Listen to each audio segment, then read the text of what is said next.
I think this is going to be an interesting conversation. Mateus Mane from Wolves. What do you think about him? His breakthrough season at Wolves. Let me know in the chat, all right? Because I'm going to run through the news which has come out that United have actually held talks with his agent. Is it us making the first step towards potentially trying to sign him in the summer? Would it be a good move for United? Would it be an ideal move for United? What strengths does he have? And where would he fit in at the club? I'm going to run through all of that and then give you my opinion on it towards the end of this video, all right? But Mateus Mane, he's enjoying a breakthrough season in a bang average Wolves team. And he's certainly standing out in the right regards. Now, the reports have come out that United have held initial talks with his agent over a potential move for the summer. Now, I would say this is probably Manchester United. I don't know whether we're first to have this conversation, whether other clubs have already approached him, but Wolves are going down. Largely, I think this is a conversation because Wolves are going down. More so than the player, Mateus Mane, being perfect for the club. And I'll run through my questions about that. It's not to say he's a bad player in any way, shape or form, because he's clearly a hell of a talent. He's had a cracking breakthrough season. He's an exciting player. But I think this might be considered partly, at least, a market opportunity. And that's why Manchester United have approached his agent. Now, in terms of the lad himself, I'm not sure if you know, but a little bit of info on him. Moved over to Manchester when he was about 9 years old from Portugal and actually spent 7 or 8 years playing in a lot of grassroots football teams. Manchester Cobras.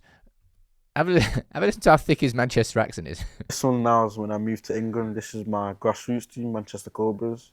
This team, they helped me a lot. The coach, Dan, Steve, yeah, they helped me a lot. Like, they used to take me to games.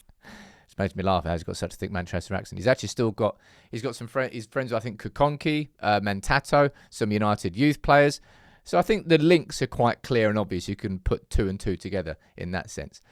But he's enjoyed a pretty good breakthrough season with Wolves. Now, interestingly, the question I think you might ask straight away, Sam, what position does he play in? Where would he come into United? Now, attackers aren't our priority this summer. This isn't a priority signing. We know where our priorities are. Central midfield. Not 1, but 2. This I consider more of a market opportunity for whoever wants to sign him. But you can see down there in the middle all the different positions he's actually played so far this season. He has played a fair amount of different positions. Played against centre forward when he came off the bench against United. But since he's gone in and started games for Wolves, you can see here, attacking midfield, central midfield. He's actually only started out on the left wing once. Because if we're going to speak about an attacking position where I think a lot of United fans feel that we need to make a signing, and actually United do as well. Remember that we tried to sign Antoine Semenyo, and all the reports came out that suggested that we told him, look, you're not going to be playing as a wing-back at our club, you're going to be playing up front, left wing. It's that left wing position where I say we could do with somebody who's probably more of an out-and-out left winger. And that's where I would say, I'm not quite sure that Mateus Mane ticks that box. If we take a quick look here at sort of the percentile chart, the higher the number is, the better he ranks in that particular skill set compared to other Premier League midfielders and attackers. And you can see where his real strengths lie. Okay? Shot ending carries. This lad is a ball carrier. 95th percentile. Progressive carries, 88th percentile. You can see down here, though, from a passing perspective, passes into the final third, 28%. Assists, quite low. Very much, he is a ball carrier, which is probably why I'm drawing in the comparison. I'm not comparing him to Mateus Cunha and saying that he's as influential as Mateus Cunha is, because that's just not the case with an 18-year-old breaking through. But I wouldn't put him down as a clear choice for a typical traditional left winger. He's somebody who likes to carry the ball, somebody got great pace, great power, cuts inside on his right foot a lot of the time. And I just want to show you these, right? Compare the heat maps of Mateus Mane's season with Wolves now, and then Cunha's last season with Wolves. You can see here, kind of everywhere. Might be a little bit heavy on the left, but central positions quite a lot, spread around. It's kind of like Mateus Cunha's last season at Wolves. He strikes me as somebody who's going to continue, because this is his first season, this is breakthrough, this is him developing, but developing whilst also being a Premier League footballer. It feels like he'll kind of develop more into the mould of someone like Mateus Cunha than someone like Pedro Neto. Somebody who really has more of a traditional winger status. So I think on paper, I understand the links. I think there's a lot of logic to the links.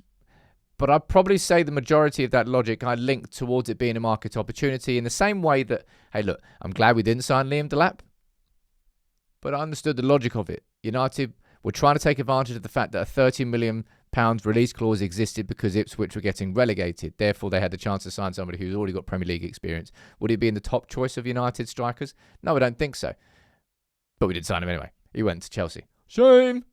But Mateus Mane, what do you make about these rumours? I don't know whether this is just United putting the feelers out, as I said, and that we won't actually make a move for him. Could he be somebody that maybe the club goes, right, okay, so we were willing to spend, what was it, 65 million on Antoine Semenyo? Do we see Mateus Mane as somebody who, in, let's say, 4 years time of development that could get towards the levels that Semenyo has? I suppose in that sense they do have a little bit of similarities. And now that I've said that, kind of makes sense. If we were to sign him, I don't think that would give us the more traditional left winger that we want. I'd say it would give us another alternative to a Mateus Cunha in the left number 10 position. And you could argue that we're a bit stacked in that already, but when we're going into the Champions League next season, we want 2 players in every single position. You could then potentially, theoretically, have Cunha and Mane on the left, and then maybe Mbumo and Ahmad on the right, although you've got 2 best players trying to vie for one position then. I don't know. Maybe this is somebody that United could see developing. I wonder what the price would be. I think that's an interesting one. Leave that in the chat as well. How much do you think that Wolves would ask for him? Remember that Southampton tried to command 100 mil for Tyler Dibling? That worked out, lads, didn't it? No, he ended up going 40 mil to Everton. And that signing hasn't exactly worked out for them. But I understand the links. He's a lad who spent, 8-9 years in and around Manchester Cobras, going to Rochdale as well, before his breakthrough at Wolves. I think this is United it might just be United putting the feelers out, and it doesn't go any further than that. But Mateus Mane will be playing in the Premier League next season. Whether that's for Manchester United or not, we don't quite know. But would he be the attacker that you would go for? With respect, it's not going to be somebody that comes in and he's going to come into our starting 11 straight away, but it might just well be that market opportunity that United try and take advantage of. 30 mil? Is that a reasonable expectation of a valuation? I don't know. Let me know what you think and whether you would sign Mateus Mane.